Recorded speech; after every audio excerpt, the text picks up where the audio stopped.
Mana itu lazar? Ini dia. Di mana? Hindi ko na. Ucis.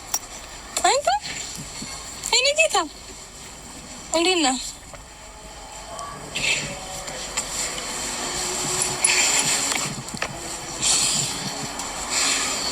Ini apa? Ada mak? Hindi na. Wala?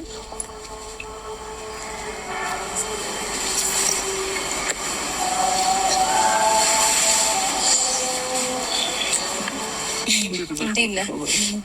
ደህና ነህ? አለክ?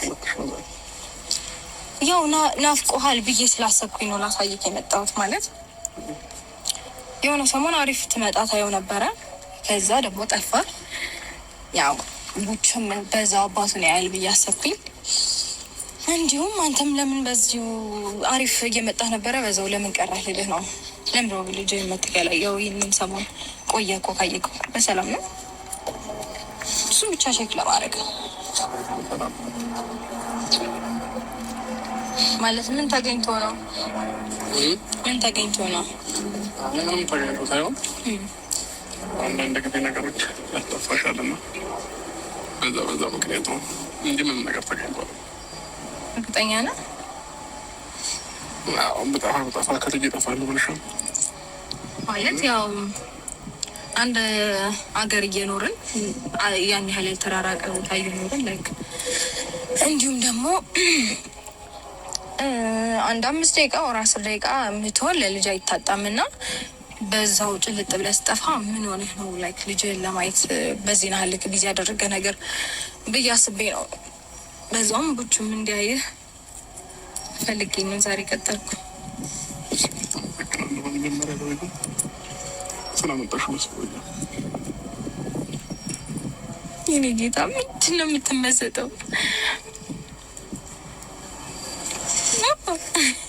ፍቅር እና ምን ገጥሞክ ነው ታዲያ እንደዚህ የጠፋከው?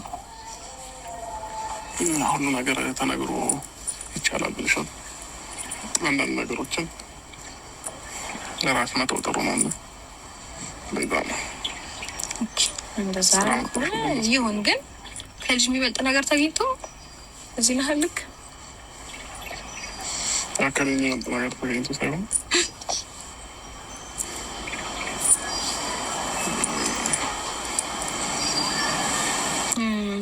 ብንተው ይሻላል። ብንተው ሙላ ይሻላል። እንደዚህ አይነት ጥያቄዎችን ከምትጠይቀኝ ብንተው ይሻላል። ያን ያህል ማለት ከባድ ጥያቄ ጠየቁት አይመስለኝም። ኖርማል ነገር ስለጠየቁ ብዬ ስላሰብኩኝ ነው።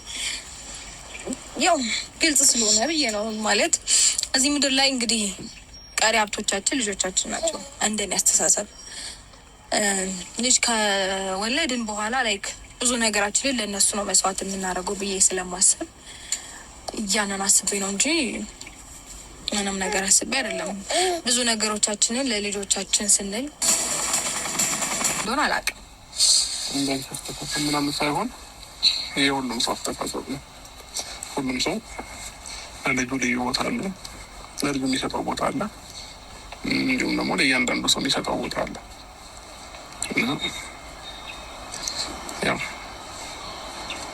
ልጅሽን ቀን በቀን ስላገኘሽው ትወጂዋለሽ ማለት አይደለም። ቀን በቀን ስላገኘሽው ደግሞ ማለት ትጠይዋለሽ ማለት አይደለም። አንዳንድ ጊዜ ሁኔታዎች ከልጅሽም ከብዙ ነገሮች ያደርግሻልና የሰው ልጅ ወዶ ከልጁ አይረቅም። ፈልጎም ምንም ነገር